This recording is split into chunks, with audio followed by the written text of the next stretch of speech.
අපේ මේ ලස්සන දවසක් අපි ප්‍රාර්ථනා කරනවා සියලුම ඌව ගෝනෙන් සහ මොහොන පොතෙන් අපහා එක් වී සිටින ගෞරවනීය ස්වාමින් වහන්සේලා ප්‍රමුඛ හිතවතුනි හිතවතිනි සාහිත්‍යයට කලාවට ඇලුම් කරන සහෘද ඔබ වෙනුවෙන් තෙවැනි ඇස රැගෙන එනවා ඔබේ හිතවත් ගාමිණී මහින්ද.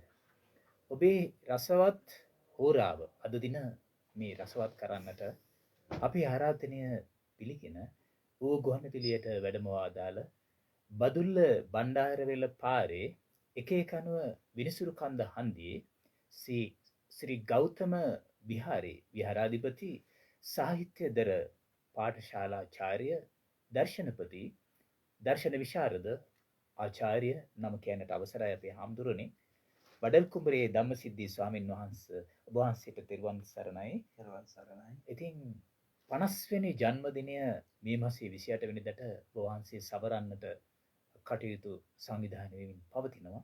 ඉතින් පැවිදි භූමියට ඔබ වහන්සේ පත් වෙලා වසර 35ක් ගත වුණා. උපසම්පදාව වසර 26කුත් ගත වෙලා තියෙනවා. ඒ නිමිති කොටගෙන තමයි අපි මේ ඔබ වහන්සේට ආරාධනා කරේ. ඔබ වහන්සේගේ සාහිත්‍ය සහ ලේඛන කලාව පිළිබඳ අපේ අසන නරඹන සියලු දෙනා දැනුවත් කරන්නටත් ඒ රසය බෙදා හරින්නටත්.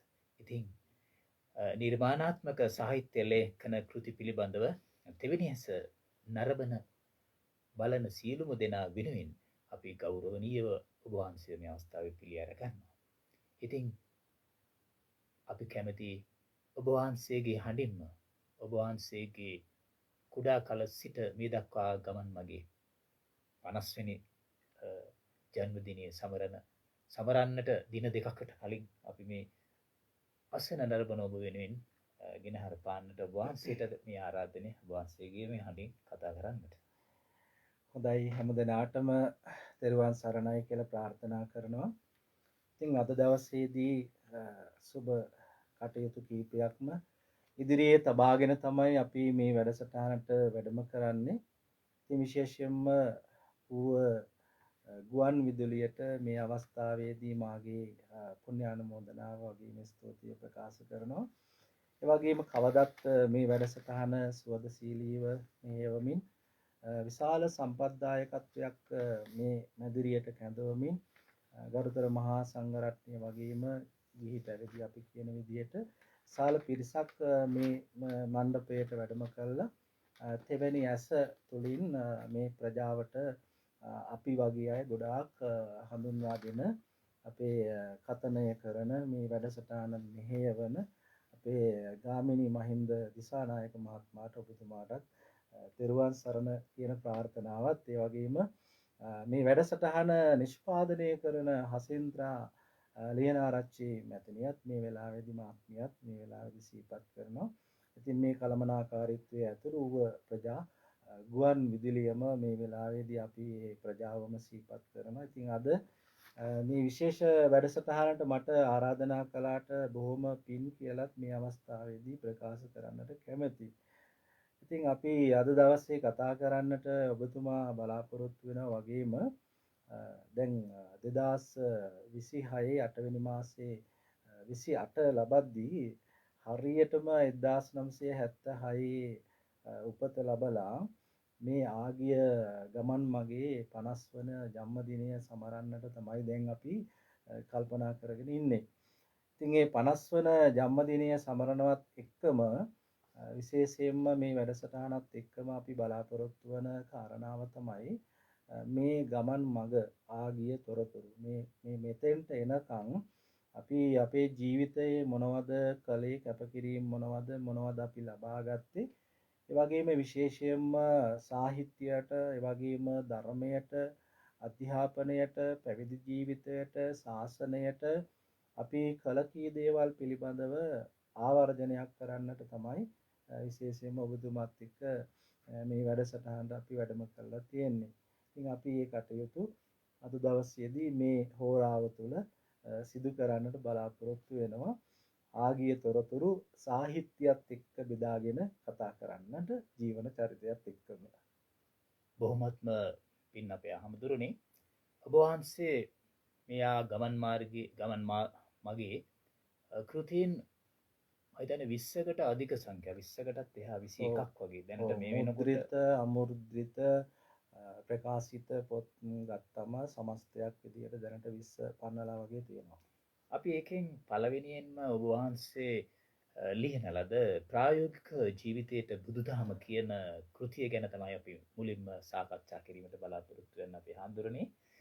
ඉතින් බුදුන් වහන්සේ දේශනා කළ ධර්මය ධර්ම කරුණු ඒ දෛනික ජීවිතයට ගැටලු සබඳතා රැකියාවන් අධ්‍යාපනය වගේ මේ මානසික සතුට සඳහා යොදා ගන්න කොහොමද කියන එක මම හිතන්නේ ඔබ වහන්සේ ඒ කෘතිය තුලින් පැහැදිලි කරලා තියෙනවා. බුදුදහම මේ ආගමික වතාවත් වලට පමණක් සීමා නොවි හැම ජීවිතයේ යහපත් ලෙස ගත කරන මඟ පෙන්වන කෘතියක් හැටියට ඒ කෘතිය හඳුන්වන්නට පුළුවන්. ඉතින් ඒකෙදී අපි දකිනවා පළවෙනියෙන්ම තියෙන්නේ මේ සිත පහළණය කර ගැනීම පිළිබඳව මම ගැටලුවක් හැටියට ඔබේ බොහෝ ගැටලු වලට මූලික වෙලා තියෙන්නේ මේ සිත. ඉතින් මේ සිතේ ඇතිවෙන ලෝභ, දේශ, මෝහ කියන මේ මූලයන් නිසා තමයි අපේ හාමුදුරනේ කෝපයක් ඇති වූ විට ෂණික ප්‍රතිචාර නොදක්වලා මොහොතක් සිතා බැලීම, ඒ වගේම සිහියෙන් යුතුව කටයුතු කිරීම, ඉවසීම මේ ප්‍රායෝගික ජීවිතයේ වැදගත් නේද ස්වාමින් වහන්සේ? ඔව් ඇත්තටම මට ඉස්සෙල්ලා අර ආරම්භක අවස්ථාවේදී ඔබතුමා අහපු දෙයට යම් කිසි වුණ පූර්ණයක් කරමින්ම මෙතෙන්ට එන්නට කියලා හිතුණා. දැන් මම බඩල් කුඹුරේ ධම්ම සිද්ධි කියලානේ අපි කියන්නේ. එතකොට මේ බඩල් කුඹුර ඌව පළාතේ මොනරාගල දිස්ත්‍රික්කයේ තමයි තියෙන බඩල් කුඹුර. බදුල්ල පස්සර පාස් කළාම බඩල් කුඹුර තමයි අපිට මුණ ගැහෙන්නේ. ඉතින් එහි තමයි මම උපත ලබන්නේ. උපත ලබලා පැවිදි වීම සඳහා වන ආසාවක් ඇති වෙලා අපි අවුරුදු 13මාර 14 ලබද්දි වගේ තමයි ඇත්තටම පැවිදි ජීවිතයටපත් වෙන්නේ. ඒපත් වුණාට පස්සේ තමයි අපේ මේ සාහිත්‍යයට කලාවට ඒ වගේ සියලු දේවල් වලටම අපි යොමු වෙන්නේ. අපි මේ පැවිදි වීම සම්බන්ධ කාරණාව ටිකක් පස්සේ කතා කරමු. දැන් ඔබතුමා ඇහුවා වගේම දැන් මාව මෙතෙන්ට එන්නටත් හේතුව ප්‍රධානම හේතුව තමයි මේ 50 වසරකට එහා අපේ පැවිදි ජීවිතය තුල ගත්තම වසර 35ක් උපසම්පදාව ලැබලා එතකොට වසර 26ක් ගත වෙනවා. ඒ දෙක තමයි ඇත්තටම මේ වෙලාවේදී වසර 50 ලබනකොට නිමිත්තක් විදියට සමරන්නට මේ වෙලාවේ යොදා ගන්නෙ. ඉතින් මම ඔබතුමා ඇහුව කාරණාවට අදාළව දැන් අපි විවිධ ශේස්ත්‍ර කීපයක් ඔස්සේ තමයි මේ ග්‍රන්ථකරණයට යොමු වෙලා ඒ කටයුතු කරලා තියෙන්නේ. ඇත්තටම මම මුලින්ම බුදුදහමත් එක්ක තමයි මුලින්ම කෘතිය රචනා කළා දෙන්නේ. ඒකත් හරිම දයෝපගත සිදුවීමක් වගේ. අපි දැන් විශ්වවිද්‍යාලයට ගියාම මගේ විශ්වවිද්‍යාලය කැලණිය විශ්වවිද්‍යාලය. ඉතින් 2000 වසරේ තමයි මම කැලණිය විශ්වවිද්‍යාලයට ඇතුළත් වෙන්නේ. මිලේනියම් කියලා අපි කියන්නේ 2000 වසරනේ. 2000 දී. ඉතින් ඒ ගියාන් පස්සේ අපිට තිබුණා විශ්වවිද්‍යාලයේ පාඨමාලාවලට දැන් ප්‍රධාන ඉතිහාසය, පුස්තකාල හා විඥාපන විද්‍යාව, ඊට පස්සේ සිංහල, බෞද්ධ දර්ශනය, ඉංග්‍රීසි භාෂාව ඒ වගේ ඒවා තෝරගන්න. ඒතර ප්‍රධාන විෂයන් වලට අමතරව අපට තෝරගන්න තිබුණා මේ ප්‍රායෝගික ජීවිතයට බුදුදහම කොහොමද ගලප්පගන්නේ කියන ප්‍රශ්න පත්‍රයකට අපි ලියන්න ඕන. ඒ අවුරුද්දේ ඉඳලම විශ්වවිද්‍යාල ප්‍රජාවගේ තිබුණ ගැටුම්. ඒ කියන්නේ මේ ළමයි දැන් සිත පාලනය වීම නැති නිසා ඔබතුමා සඳහන් කළා වගේම හැම දෙයකම ඉතින් සිතනේ නේ මනෝ පුබ්බං ගමා ධම්මා මනෝසෙට්ටා මනෝමයා කියලා ධම්මපදයේ බුදුහාමුදුරුවෝ ප්‍රධාන ගාථාව විදිහට දේශනා කළේ සිත ගැනමයි. එතකොට මටත් හිතුණා මේ විශ්වවිද්‍යාල ප්‍රජාව තුළ ඇතිවෙන මේ ගැටුම් මේක තිබුණේ බුදුදහම හා සමාජ ගැටලු කියන පේපරයක්. බුදුදහමින් කොහොමද සමාජ ගැටලු වලට විසඳුම් හොයන්නේ? ඒ පේපරේ කළේ අපට ජ්‍යෙෂ්ඨ මහාචාර්ය දේවාලයේගම මේදානන්ද හාමුදුරුවෝ. ඉතින් මට හිතුණා ඒක මට හරියට වැදුණා. දැනුණා ඇත්තටම. ඔව්. අර උන්වහන්සේ උගන්වන ශෛලිය වගේම දැන් මට ඊට පස්සේ හිතුණා දැන් අපි මේක පේපර් එකකට ලිව්වා. ඊට පස්සේ ලකුණු ටිකක් ලැබෙයි. එතනින් ඒක අහවර වෙනවනේ. ඉතින් මට හිතුණා මේ ප්‍රායෝගික ජීවිතයේ බුදුදහම කියන මාතෘකාව මමම නිර්මාණය කරලා විශ්වවිද්‍යාලයේදීම මේ පොතක් එළි දක්වනවා කියන හරිම ආසාවක් ඇති වුණා. ඇති වෙනවා. 2000 වසරේදී ඉගෙන ගන්නවා 2001 දී පොත පළ කරන්න කටයුතු කරනවා. ඉතින් ඒකේ ඇතර තිබුණේ මේ ළමයි ගහගන්නේ මරාගන්නේ පොඩි දේවල් වලටනේ. සමහර දේවල් ඒවා ඇත්තටම ගත යුතු දේවල් නෙවෙයි. ඒ වෙලාවේ මේ පේපරෙන් උගන්වන්නේ කොහොමද මේ ගැටලු වලට විසඳුම් බුදුදහමේ හොයාගන්න කියන එක. ඇත්තට බුදුදහමේ තියෙන ප්‍රායෝගික තාම සරල දේවල් පංචශීලය වගේ දේවල් ඇත්තටම සිංහාලෝවාද සූත්‍රයේ කියවෙන දේවල් යුතුයකම් ඒ වගේ කීම් මේවා ඉටු කළාට පස්සේ කොහොමද මේක ගලාගෙන යන්නේ කියන ඒවා තමයි ඇත්තට ඒකේ කතා කරලා තියෙන්නේ. ඉතින් ඒ පොත ඒකට අපි ඉංග්‍රීසි වලට පරිවර්තිත කෘතියක් බවට පස්සේ පත් වෙනවා. ඔව්. ඒක අපේ විශ්වවිද්‍යාල මට්ටමේ ඊට පස්සේ විශ්වවිද්‍යාලයේ දැන් සියලුම පීඨවල ළමයි විශ්වවිද්‍යාලයට එන්ට වුණාම ඇතුළු වුණාම ඒ ළමයි අනිවාර්යයෙන්ම මේ මුදලට මගේ පොත කියනවා. ඔව් බඩල් කුමරිය ධම්මසිද්ධි හිමි ප්‍රායෝගික ජීවිතයේ බුදුදහම බලන්න කියලා. මට හරිම මේක ඒකට අපි අහඳුරු මේ ප්‍රායෝගික ජීවිතයට බුදුදහමත් ළමා මනසට බුදුදහමත් කියන්නේ කෘතින් දෙකක්. ඔව් දැන් මම ප්‍රායෝගික ජීවිතේ බුදුදහම මෙතන සඳහන් කරන වගේම මේ ළමා මනසට බුදුදහම දෙවෙනි පොත. පළවෙනි එක තමයි ප්‍රායෝගික ජීවිතයට බුදුදහම. මගේ ජීවිතයේ ලියුව පළවෙනි පොත තමයි ඒක. ප්‍රායෝගික ජීවිතයේ බුදුදහම කියන පොත. ඒක හරිම ප්‍රායෝගිකයි. බුද්දිසම් for practical life කියලා. ගැටලු ඇති බව පිළිඅරගෙන ඒකට හේතුව හඳුනගෙන එය විසඳීමට සුදුසු මාර්ගයක් සෙවීම මේ සතර ආරි සත්‍යයෙන් ප්‍රායෝගිකව ලබා ගන්නට මේ අසාර්ථකත්වයට හේතුව හඳුනාගෙන නැවත සැලසුම් සහගතව උත්සාහය යෙදෙනවා. ඇත්තට ප්‍රායෝගික ජීවිතයේ බුදුදහම ළමයිගේ ගැටුම් විසඳන්න දායකත්වයක් ලබා දුන්නා වගේම දැන් අපිට විවාහක ජීවිත තියෙනවනේ. අඹු සැමි සම්බන්ධතා වැඩිහිටි ජීවිතවල. ඒතකොට ඒකේ මාතෘකා ඒ වගේම දූදරු සම්බන්ධය. ඊට පස්සේ ඥාති වර්ගයා සමග ඇති කරගන්න සම්බන්ධතා. ඊට පස්සේ අපිට කුටුම්බිය තුල ඉඳගෙන සමාජයට දක්වන දායකත්වය. මෙන්න මේවා ගැන කතා කරලා දෙන ඇත්තටම පස්සේ ආර්ථිකමය සාධකය නොලැබුණාම දුකටපත් වෙන ආකාරය. ඒකේ බුදුහාමුදුරෝ දේශනා කරන්නේ අර කරණීය මෙත්ත සූත්‍රයේ තියෙනා වගේම සල්ල අපි සාකච්ඡා කරලා සමාජගත කරලා අවශ්‍යම දේවල් අපි හඳුන්වන්නේ කුඩා පොතක වුණත් ඔව් දැන් අපිට කාරණාව ලොකු ත්‍රිපිටකය ඔක්කොම හොයන්න බෑනේ කෙනෙකුට. ඇත්තටම පාලි භාෂාවෙන් තියෙන ත්‍රිපිටකය හොයන්න උනන්දුවකුත් නැහැ. ඒ නිසා අපි අර සරලව චුට්ටක් නේ හොඳ දේ චුට්ටක් වගේ දුන්නම ගොඩාක් ඇත්තට මේ පොත මේ තවත් දෙයක් කියන්න ඕන. ඒක නැදිමාල බෞද්ධ සංස්කෘතික මධ්‍යස්ථානයෙන් තමයි මට ඇත්තටම කිරම බෞද්ධ පොත් ඔව් බෞද්ධ ග්‍රන්ථ බහුතරයක් ප්‍රකාශ කරන්නේ එතන නැදිමාලේ. එතකොට නැදිමාලේ අපේ කිරම විමල ජෝති අධ්‍යක්ෂ නායක හාමුදුරුවෝ දැන් මේ ප්‍රස්ටිය ඉවර වෙච්ච මේ කුඩා ස්වාමින් වහන්සේ නමකට උන්වහන්සේ මුද්‍රණය කරලා දෙනවා පොත. නොමිලේ මුද්‍රණය කළා. ඊට පස්සේ ඒ පොත පළවෙනි පොත නිසා තමයි මේ වැඩි දුර ටිකක් කතා කරන්නේ නේද? ඊට පස්සේ ඒ පොත එළි දක්වන උත්සවය තිබුණේ විශ්වවිද්‍යාලේ ශාලාවක. දැන් කිරම විමල ජෝති නායක හාමුදුරුවෝ අපේ ගුරුදේව අතිගෞරවනීය පරගැහැල්ලේ ධම්මපාලා විදාන නායක හාමුදුරුවෝ අපේ ඔය හිතවත් අය විශ්වවිද්‍යාල ප්‍රජාවේ ශිෂ්‍යයෝ ඊට පස්සේ හාමුදුරුවෝ බානගල උපතිස්ස නායක හාමුදුරුවෝ පවා ඒ ළමා මේ ප්‍රායෝගික ජීවිතයේ බුදුදහම කියන කෘතිය එළි දක්වන උත්සවයට වැඩම කළා.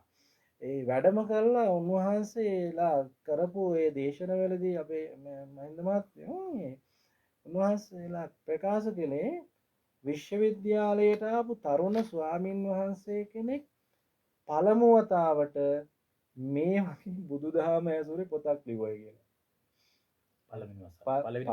පළමු වතාවට මේ තරුණ හාමුදුරු නමක් ඇත්තටම පොතක් ලිව්වේ කොහොමද? මේ ඇයි එහෙම හිතුනේ? ඒ කියන්නේ පළවෙනි අවුරුද්දෙන් දෙවෙනි අවුරුද්දට යනකොට ගොඩාක් අර පැවිදි ජීවිතවල වෙනස්කම් අපි දකිනවනේ. ඒක රහසක් නෙවෙයිනේ. ඉතින් උන්වහන්සේ මේ සිවුරත් රැකගෙන තරුණකමත් රැකගෙන විෂයත් රැකගෙන බුදුදහමට එදා ඉඳලම මේ යම් කිසි දෙයක් කරන්න දරුව ඈයමක් විදියට එදා අගය කළා. ඇත්තට මේක මට ලොකු හයියක් වුණා. ඊට පස්සේ දැන් අපිට නැදිමාල බෞද්ධ සංස්කෘතික මධ්‍යස්ථානයෙන් අපේ හාමුදුරුවෝ මේ පොත මුද්‍රණය කරලා එළි දක්වලා මට ඒ අත දුන්නම මන්ට එතන ඉඳලා ලොකු ශක්තියක් ලැබුණා. ඊළඟ පොතට මට යන්න. ළමා මනසට බුදුදහම. ඉතින් අපේ හාමුදුරනේ ළමා මනසට බුදුදහම ඉංග්‍රීසි පරිවර්තනයකුත් කරලා තියෙනවා අපේ මියගිය සෝම චන්ද්‍රසෝම මහත්මයා.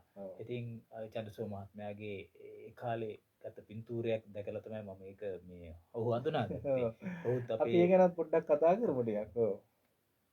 එතකොට මේ අපි ඔව් එහෙමනම් දැන් මේ ඊළඟට දෙවෙනි පොතත්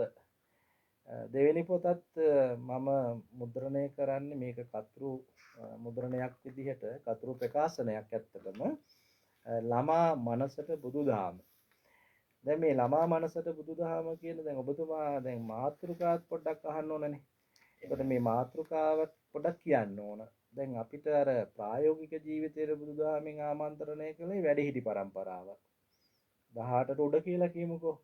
දැන් මේ පොතෙන් අපි ආමන්ත්‍රණය කරන්නේ ළමා මනසට බුදුදහම කෘතියෙන් ආමන්ත්‍රණය කරන්නේ එතනින් පහළ කට්ටියට කියවා තේරුම් අරගෙන යම් මට්ටමකට එන්න පුළුවන් ළමයි කියලා කියමුකෝ.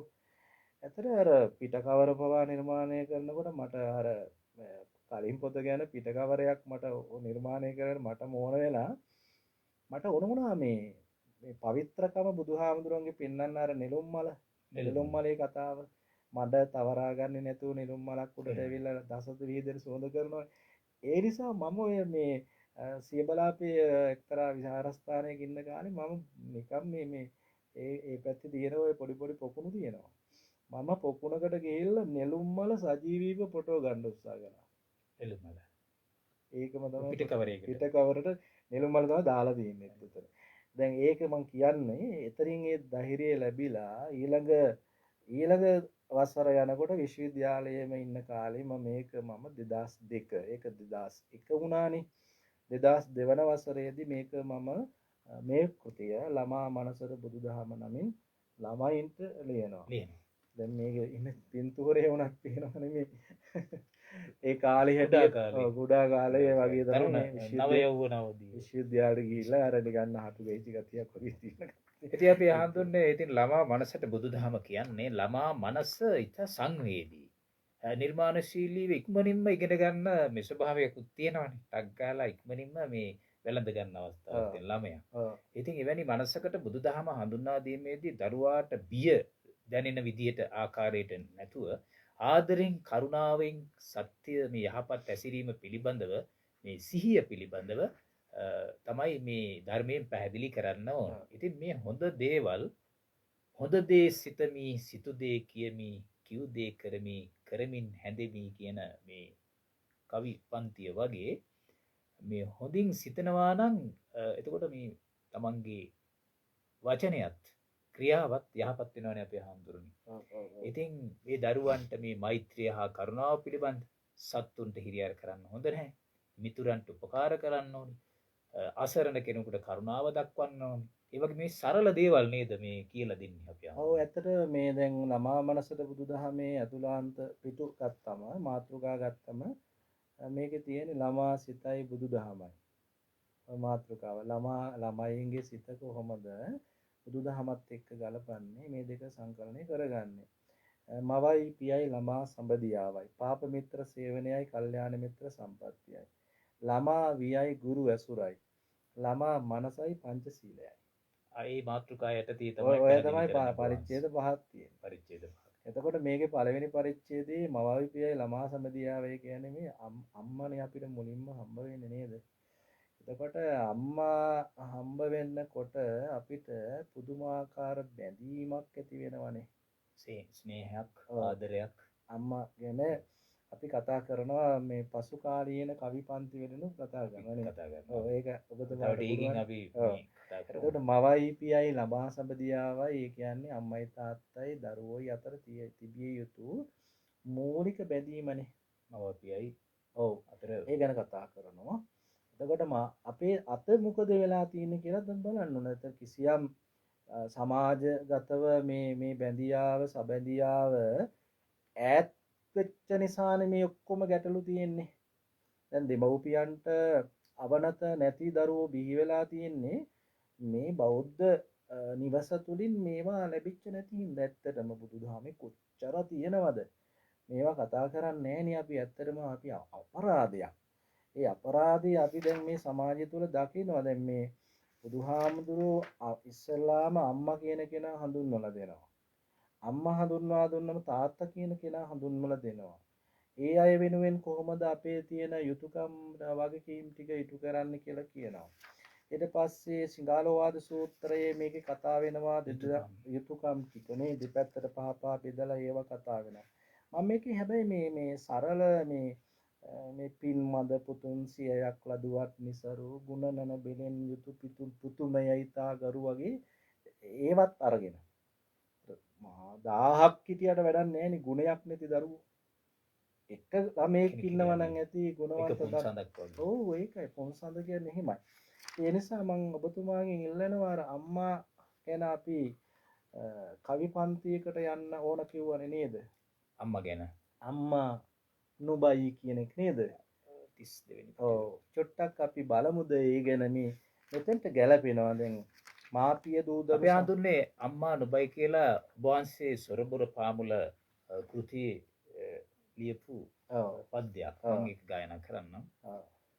දස මාසයක් මා කුස තුල හොවාගෙන ඇති දැඩි කලා ලේ කිරි කර පුවාගෙන සිව්වසරත්ම මාතුරුලෙහි තබාගෙන දුයි දුයි කියා මා නලවා වඩාගෙන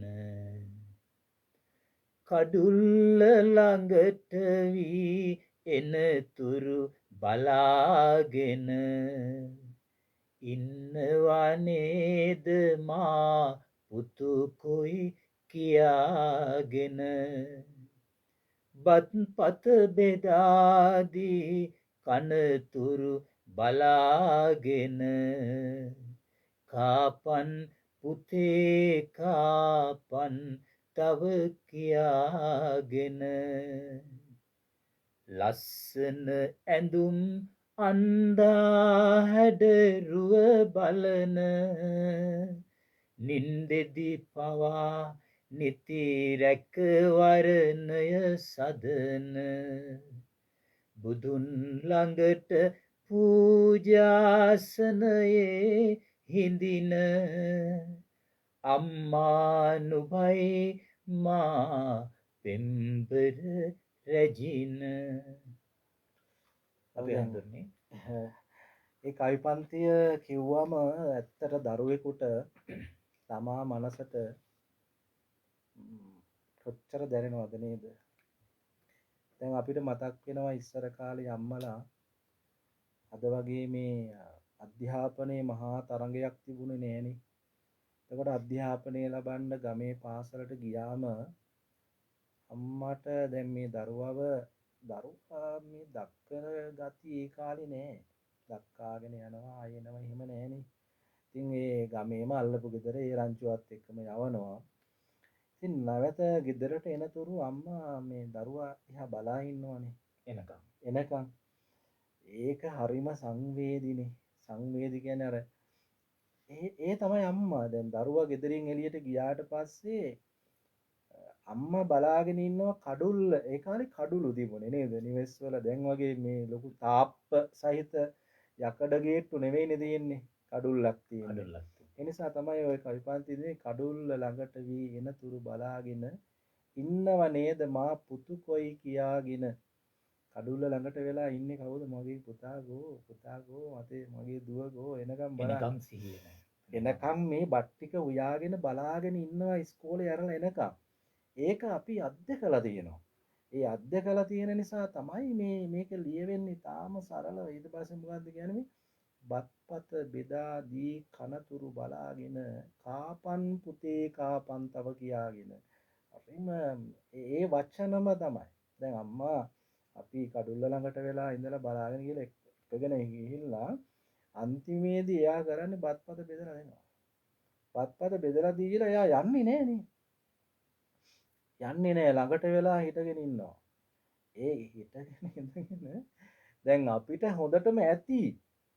ඒ වුණාට අම්මට මදි. අම්මා හිතන්නේ තව මදි. තව බෙදනවා. තව බෙදනවා. තව බෙදනවා. කාපම් පුතේ කාපම් තව කියාගෙන. මේ ගැමි බස. ඉතින් අම්මා නැති අඩුව සමහර වෙලාවට සමහර කෙනෙකුට දැනෙනවා ඇති. නමුත් අපේ අම්මා තාම ඉන්නවා. අපේ අරුලගස්මඩ ආරණ්‍ය විමලාවති අපේ මෑණියෝ. ඉතින් එයා මේ මහරවලේ විශ්‍රාමිකව ඉන්නේ. ඉතින් මම ඔය ආච්චිලාගෙන් සීයලාගෙන් ගැමි චරිත වලින් ඒ කාලේ අපි දැකපු දේවල් තමයි ඇත්තට මේවට ඉන්නේ. ඒ අත්දැකීම් තමයි ඔබ ඔව් එතකොට මේ ළමා මනසට ආමන්ත්‍රණය කරන මම හිතන්නේ ඒ ඇතිව කියලා. ඒත් ඇති. ඔව් ළමා මනසත් එක්ක ගනුදෙනු කරනකොට අම්මයි තාත්තයි මේ අතර සම්බදියාව ඊටාම හොඳින් අරයනවා නම් ඒක ඊටාම හොඳයි. ඉතින් මම අර තව මාතෘකාවක් කිව්වනේ. ඊට පස්සේ අර ගෙදරදී ළමයා හදනවා වඩනවා වගේම අපි ඊළඟට බාහිර සමාජයේදී අධ්‍යාපනය ලබද්දී හදන්නේ ගුරුවරු. ඒ නිසා තමයි මේ ළමා වියයි ගුරු ඇසුරයි කියන මාතෘකාව කතා කරලා තියෙන්නේ. ඔව්. එතකොට අපේ හම්දුරනේ අපේ දරුවන්ට මේ සරලව බුදුදහම ඇසුරෙන් ළමා මනසට ඕදන් ඔබ වහන්සේ දීලා තියෙනවා. ඉතින් ඒ ළමයින්ට මේ ඇත්ත කතා කරන්න ඕන කියන එක සත්‍ය නේද? අපේ හම්දුරනේ බොරු කියන්න හොඳ නැහැ. ඉතින් අන් අයට අපහාස කරන්න හොඳ නැහැ. ඒ වගේ බුදුදහමේ කියලා දෙන සම්මා වාචා සංකල්පය නේද අපේ හම්දුරනේ? කේලම් නොකියන එක මෘදු වචන කතා කරන විදිය.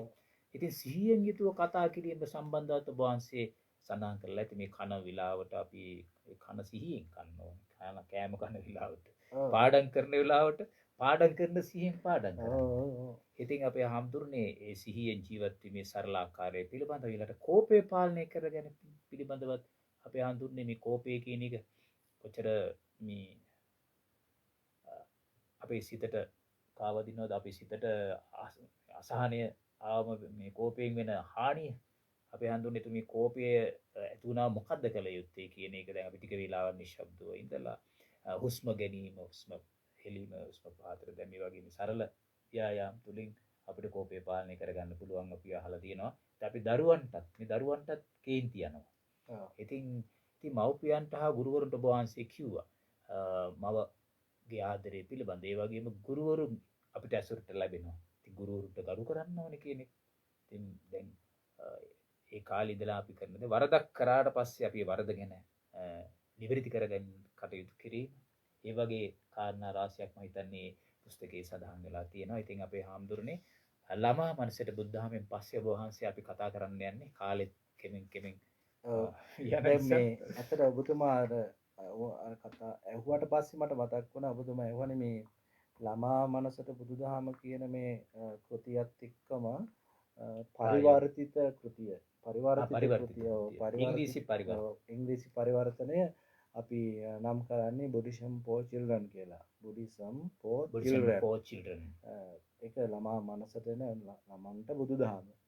ඒකට මේක පරිවර්තනය කිරීම මමත් එක්ක කරපු කෙනා තමයි අපි මේ කතා කරපු අපේ චන්ද්‍රසෝම මහත්මයා. එතකොට මෙතුමා අද ජීවතුන් අතර නෑ. W චන්ද්‍රසෝම මහත්මයා හෙද නිලධාරියෙක් හැටියට සේවය කරා මට. මෙයා විශේෂ මහා දැනුමක් තියෙන කෙනෙක්. ඉංග්‍රීසි දැනුම, බුදුදහම පිළිබඳ දැනුම, ඒ සියලු දේවල් එකතු කරලා තමයි මේ පොත නිර්මාණය කළේ අපි දෙදෙනාම. එතකොට මේකේ තියෙන වචන පව. එයා ඊටාම පරිස්සමෙන් වචන එක බුදුදහමේ තියෙන වචනයකට වචන 5ක් විතර අරගෙන ඒ වචනෙන් වඩාත්ම සූටබල් නැත්නම් සුදුසුම වචනේ තමයි යෙදුවේ. ඉංග්‍රීසි වචනේ. මේ පොත ඔබතුමා දන්නවද? මමත් මේක මේ බොහොම අමාරුවෙන් පරිස්සම් කරගෙන ඉන්නේ. දැන් මේ පාඨක සමාජයට අපි පණිවිඩයක් දෙන්න ඕන. සිංහලෙන් මේ පොත ලිව්වම සීමිත පිරිසක් තමයි පරිශීලනය කළේ. තාම සීමිත පිරිසක්. මේකෙත් කෘති එකයි මං ගාව තියෙන්නේ. මේ පොතට පුදුම ඉල්ලුමක් තිබුණේ. ඒකට හේතුව තමයි මේක විදේශ රටවලට පවා අපි යවලා තියෙනවා. මේ පොත ඒ කියන්නේ ඉංග්‍රීසි පාඨක සමාජයක් ලාංකේය සමාජය තුල තියෙනවා. ඒ අයට බුදුදහම සරලව ඉංග්‍රීසියෙන් ඉගෙන ගන්න උවමනාකමක් තියෙනවා. අනිත් එක තමයි ලංකාවේ තියෙන ජාත්‍යන්තර පාසල්වල දරුවන්ට ඉංග්‍රීසියෙන් බුදුදහම උගන්වන්න සරල පොතක් බවට පත් වෙනවා. මේක ඉල්ලුම වැඩි ගමටම පොතක් අද හොයාගන්නවත් නෑ අපි ගාව. මේ වෙනකොට පුස්තකාලවල තියෙනවා නේද? පුස්තකාල හැම එකකම ඇති, පාසල් පුස්තකාලවල ඇති, ගොඩාක් අයගේ අතේ ඇති. නමුත් මේ බලන්න දැන් මේක දැන් අපි මේ අපේ භාෂණ සමාජය තුළ මේවට තරක් තියෙනවද නේද? අපේ සමාජය තුළ තැනක් තියෙනවද? ඒතකොට කියවීමේ රුචිය අපි අඳුර ගන්න ඕන. ඒ වගේම අපි ඉන්ටර්නැෂනලි මේ වැඩ කරන්නත් පුරුදු වෙන්න ඕන. මේක ඉතාලම හොඳ මෙවලමක් ඒකට පාරක්. ඉතින් අපි එහෙමනම් දැන් අපි ඊළඟ කෘතියට යමු. ළමා මනසින් සමුගමු. ඉතින් ඊළඟ කෘතියට යමු. දැන් අපි කිව්ව නේද, ඔබතුමත් ඇහුවා නේද, මේ අපි විවිධ ශාස්ත්‍ර ඔස්සේ නෙමේ සාහිත්‍ය ප්‍රබන්ධ නිර්මාණය කළ තියෙන්නේ. අපි හඳුන්නේ ඔබ වහන්සේ නිර්මාණය කරපු ඔබ වහන්සේ කෘතියල දක්වපු ඔබතුමා කෘති පිළිබඳ පොඩ්ඩක් මම මතක් කරන්න. අපි ඊට පස්සේ අපි ඌවේ ඉතිහාසය හා සංස්කෘතිය පිළිබඳව කතා කරමු මේ කෘතිය පිළිබඳව. ඉතින් අපේ ස්වාමින් වහන්සේ විසින් ග්‍රන්ථ හැටියට ප්‍රායෝගික ජීවිතයේ බුදුදහම අපි කතා කරා. ඒ වගේම ළමා මනසට බුදුදහම. ඒ වගේම ඔබ වහන්සේගේ ඒ පරිවර්තන කෘතියක් තියෙනවා. Buddhism for Children.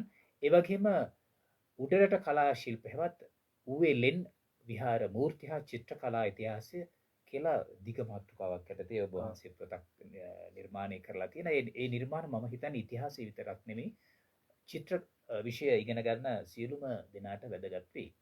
ඒ වගේම දැන් අපි කතා කරන්න හිතාගත්ත ඌවේ ඉතිහාසය හා සංස්කෘතිය පිළිබඳ කෘතියක් නිර්මාණය කරලා තියෙනවා 2010 වසරේදී.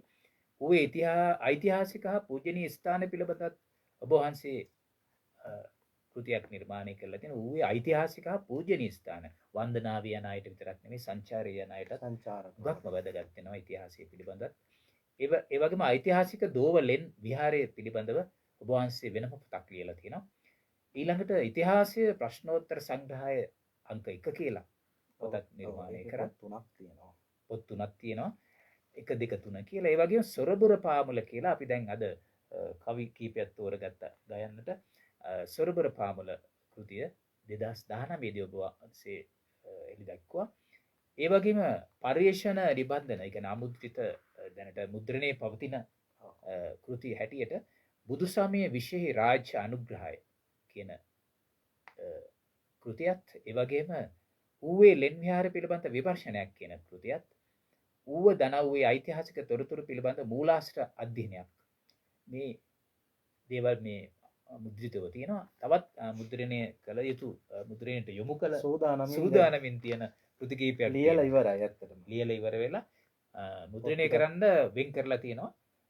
සෙල්ලිපි වලින් හෙළිවෙන ඌවේ ඉතිහාසය. ඉතින් ඌවේ ඉතිහාසය හොයන අයට විතරක් නෙමෙයි පුරා විද්‍යාව ගැන ඉගෙන ගන්න අයටත් වටිනවා සෙල්ලිපි වලින් හෙළිවෙන ඌවේ ඉතිහාසය පිළිබඳ.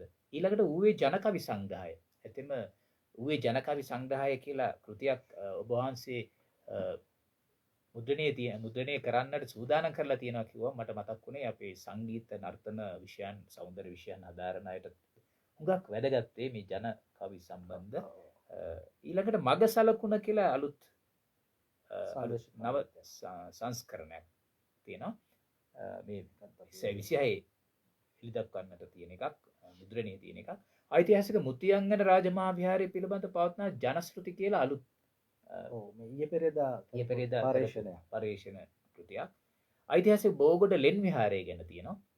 ඊළඟට ඓතිහාසික බුදුගිහි කන්ද ලෙන් විහාරය පිළිබඳ, ඊළඟට ඓතිහාසික රක්කිත්තා කන්ද ලෙන් විහාරය පිළිබඳ, ඒ වගේම ශ්‍රී ලංකාවේ ඉතිහාසයේ කෙටි ප්‍රශ්නෝත්තර පොතකුත් එළි දක්වන්න බලාපොරොත්තු වෙනවා අපේ හාමුදුරුවෝ.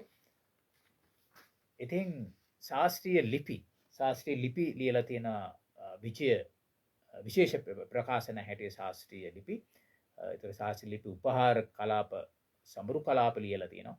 ඒ වගේම ශාස්ත්‍රීය ලිපිය හැටියට නිදහස් අර්ගලයේ පිළිබඳ ප්‍රත්‍යවලෝකනය 1818 විමුක්ති අරගලය හා බැඳුණු දේශපාලනීය ආර්ථිකය සමාජය නමින් ලිපි ප්‍රකාශ කරලා තියෙනවා.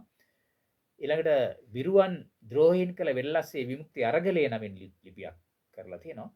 ඒ වගේම ශාස්ත්‍රීය ලිපි උපහාර කලාප සමරු කලාප වලට වහන්සේ හුඟක් ලියලා තියෙනවා.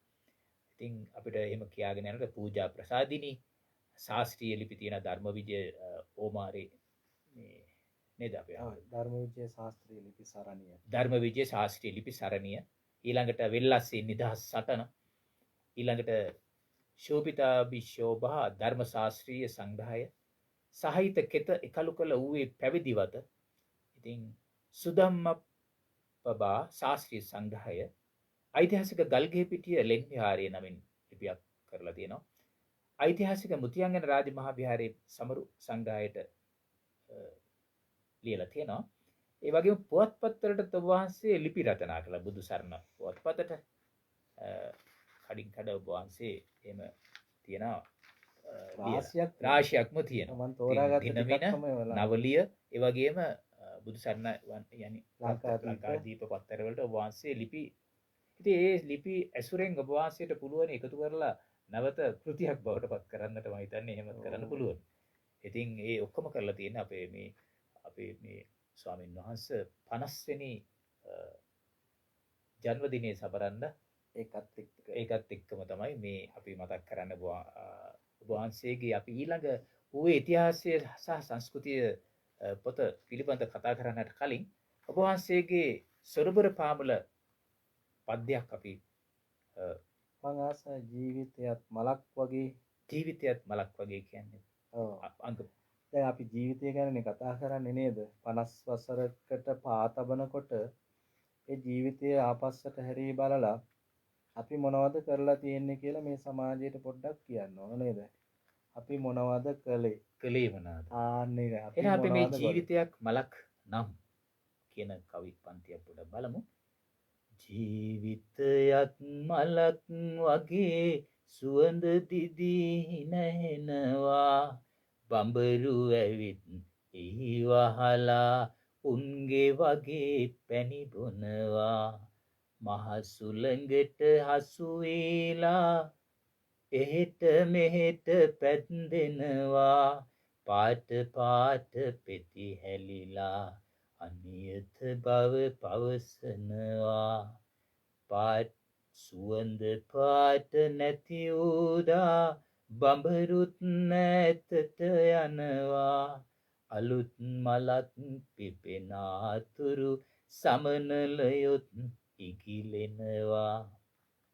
ඔබ වහන්සේ මේ ජීවිතය ගැන අනිත්‍යතාවය පිළිබඳ ගැඹුරු අර්ථයක් තියෙන පුංචි කවි පන්ති 3ක් වුණත් ඒක ගීතයක් වගේ තමයි. ජීවිතයත් මලක් වගේ සුවඳ දිදී හිනහෙනවා. එහෙමනේ ජීවිතය හරියට මලක් වගේනේ. දැන් අපේ ජීවිතයත් ගත්තම සමහරු කියනවා මේ ජීවිතය රෝසමල් යහනාවක් නෙවෙයි ඒක කටු බොරළු මත්තෙන් ආපු එකක් කියලා කියනවනේ. මගේ ජීවිතය ආපස්සට හැල්ල බැලුවම නම් මට එහෙමම දේවල් නෑ ඇත්තටම.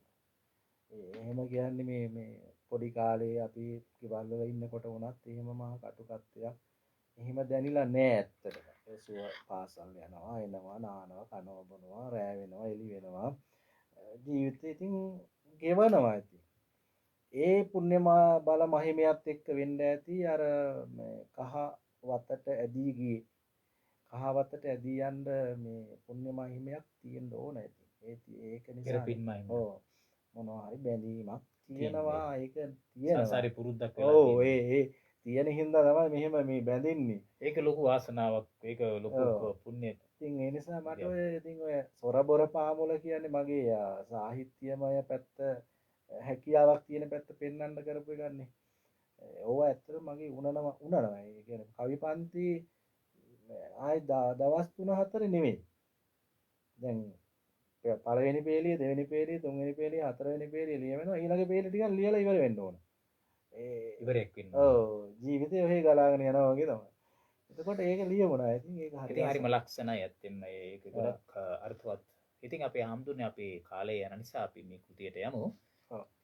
ඌවේ ඉතිහාසය සහ සංස්කෘතිය පිළිබඳ ඔබ වහන්සේ ලියන සරල සංක්ෂිප්ත ඌවේ ඉතිහාසය. ඔව්. දැන් මේ ඌවේ ඉතිහාසය සහ සංස්කෘතිය කියන පොත ලියන්න මට පදනම වැටෙන්නේ මගේ කැලණිය විශ්වවිද්‍යාලයේ දර්ශනපති උපාධිය නැත්නම් MPhil උපාධිය කළානේ. ඒ කරනකොට මම ඌවේ ලෙන් විහාර පිළිබඳ විමර්ශනයක් තමයි කළේ. එතකොට මේ ඌවේ ලෙන් විහාර පිළිබඳ විමර්ශනයක් කරනකොට මං ඒ පැත්ත හොයද්දි ගොඩාක් දේවල් මට හම්බ වෙනවා. ඒ හම්බ වුණාම මන් දකින අඩුවක් තමයි මුලින්ම මතක් කරන්න ඕන මේ ඌවේ ඌව ඉතිහාසය කියන පොත පැරණි පොතක් තියෙනවා 1945 මුද්‍රිත එකක්. ඒක ඌව ඉතිහාසය කියලා අපි හැමෝම කියන්නේ ඌව ඉතිහාසය කියලා කියන පොත නාඋල්ලේ ධම්මානන්ද හාමුදුරුවෝ තමයි ලියන්නේ. ඊට පස්සේ දැන් උන්වහන්සේට ඒ කාලේ අර ඡායාරූප ගැනීම ආදී මේ කලාත්මක දේවල් පිළිබඳ මේකක් නැහැ.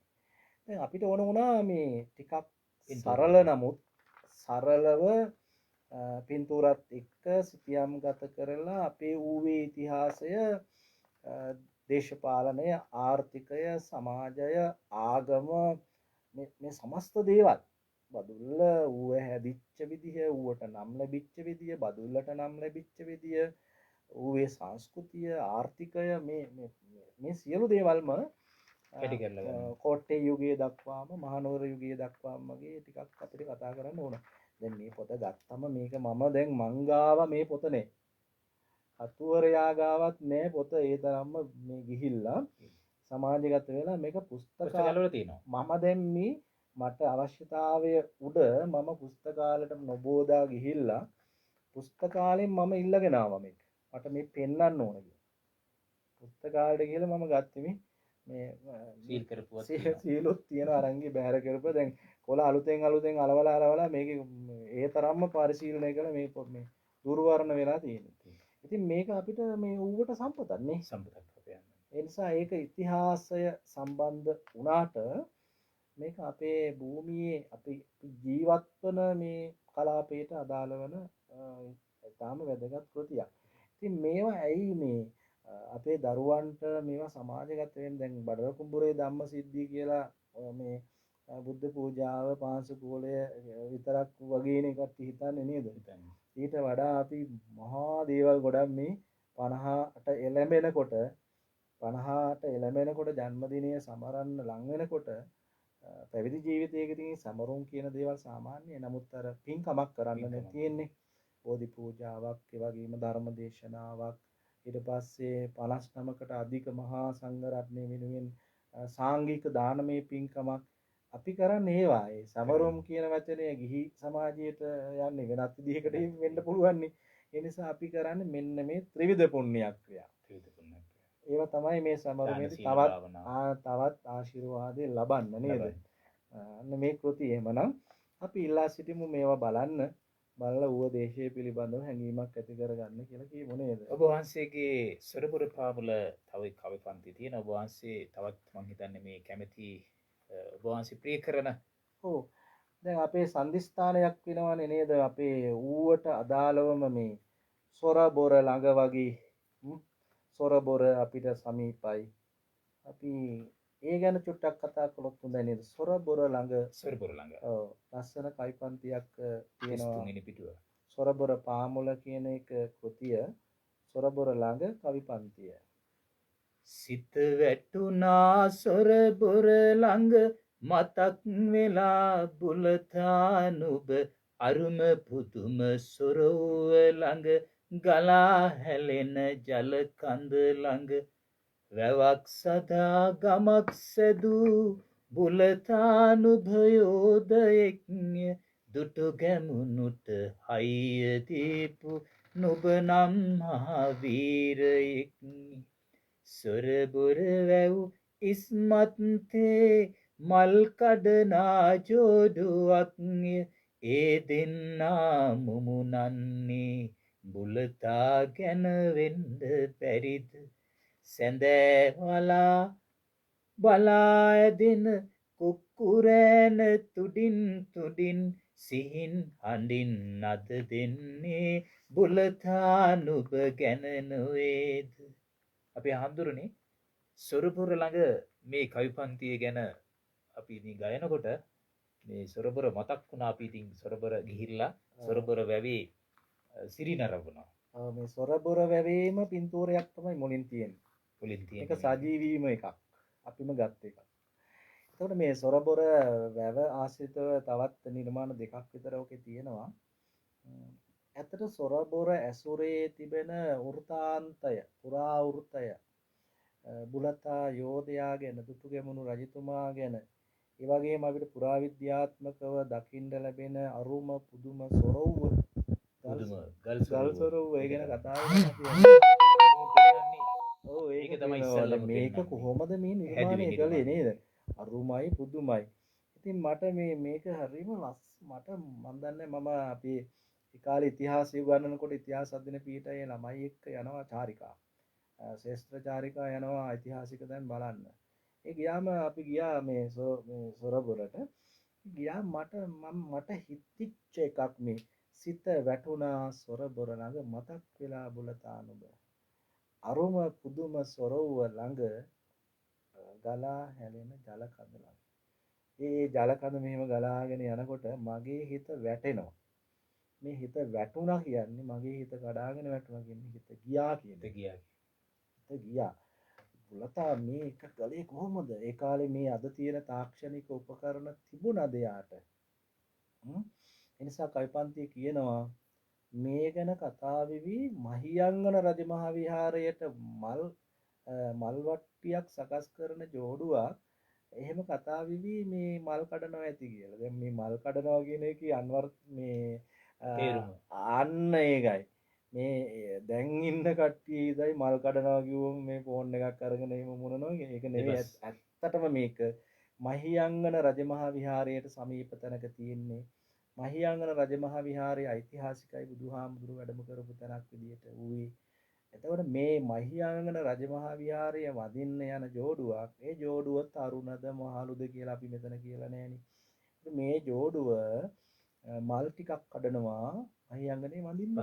කොහෙද කඩන්නේ? සොරබොර වැවයිස් මැත්තේ. එතන තියෙනවා තාමත් ගියාම මල් පඳුරු. ලස්සන තැනක්. අපේ හඳුරන්නේ අපේ කාලේ අපිට හරස් කරාගෙන එනවා වගේ තමයි දැනෙන්නේ. තව විනාඩි 7ක් වගේ තමයි අපිට තියෙන්නේ. අපේ හඳුරන්නේ අපි ඊළඟ කෘතියට යමු. තව ගීතයක් අහනවාද? අපේ සොරබොර පාමුලේ. අපේ සොරබොර පාමුලේ දෙකක් කියන්න පුළුවන් නේද අපිට නේද? සඳහන් කරන්න පුළුවන් වෙල්ලස්සේ හටන ගැන එහෙම නේද? අපිට ඉතිහාසය ගැන ඇහුව නිසාම අපිට සන්දිස්ථානයක් තමයි අපේ ඌව වෙල්ලස්සේ විමුක්ති අරගලය.